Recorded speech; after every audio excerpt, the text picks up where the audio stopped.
ako ng sugar daddy ko na sumakay sa ATV. Kaso mare, muntik na akong maging kwento. Napakabilis kasing magpatakbo, inangkas pa talaga ako. Pa-video-video ka pa dyan, pero iba naman yung tinitingnan. Sa malamang kumare, siya yung maging kwento sa akin.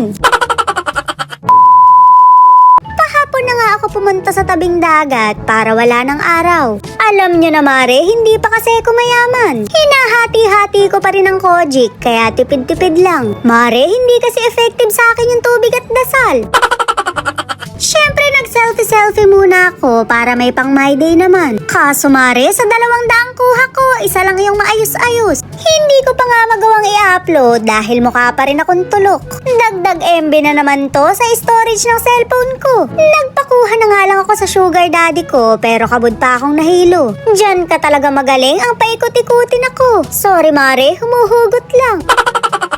Nakatambay nga lang ako sa gigilid pero mukhang magkakaroon pa ako ng bagong tsinelas. Napakabongga mare, uuwi akong nakahabayanas. Pero pinigilan ko yung sarili ko dahil baka nasa gilid lang yung may-ari. Gusto ko lang naman magdagat, mabablatter pa ako sa barangay. Kinaya na nga lang akong sumakay sa ATV ng sugar daddy ko para may magawa naman kami. Wala ka palang magawa, di gumawa na lang tayo. Pachusi ka pa kasi, hindi ka naman kasarapan. Joke lang mare, baka mag voice over na naman yan. Sirang-sira na ako sa tao, wala na ako mukhang maihaharap. Baka sa susunod mare, puwet na lang. Madali lang naman i-drive dahil 4 yung gulong. Dito mare, sure na hindi ako sesemplang. Medyo binabash nga lang ako ng sugar daddy ko dahil mabagal daw ako. Madaling-madali ka naman, may lakad ka ba?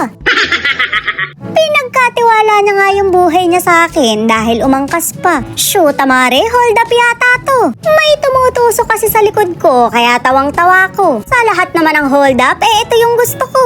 Joke lang mare, remote lang daw yun. Inagaw niya nga yung manobela dahil masyado daw akong mabagal. Kinakabahan ako mare, baka maging kwento na lang ako. Hindi naman siya mambuhay ko dahil wala akong lahing pusa. Abay magdahan-dahan ka naman at ayoko pang maging alamat. Ering at binagala na niya dahil tinakot ko siya. Tanggal ka ako ang angas niya kapag in-reveal ko siya. Ewan ko ba dyan mare, may iniingatan yatang feelings. Pero ako na ang magsasabi na malabo yung mangyari. Walang hilig sa babae yan, manapay sa manok. Kinawayan nga ako ng mga kumpare ko na isama ko daw sila sa vlog. Sama mo din yun, Beo.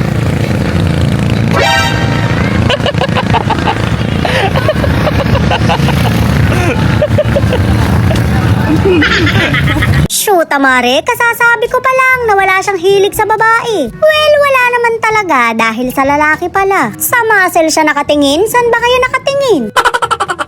Bumalik na nga kami dahil kakain na raw kami. Nagluto kasi sila ng pansit na pampahaba ng buhay. Mainam sigurong pamulutan to kapag nagiinom kami. Para kahit tumatagay, humahaba naman ang buhay. Shoot mare, mga ilang inom pa, gagabayan ko na kayong lahat.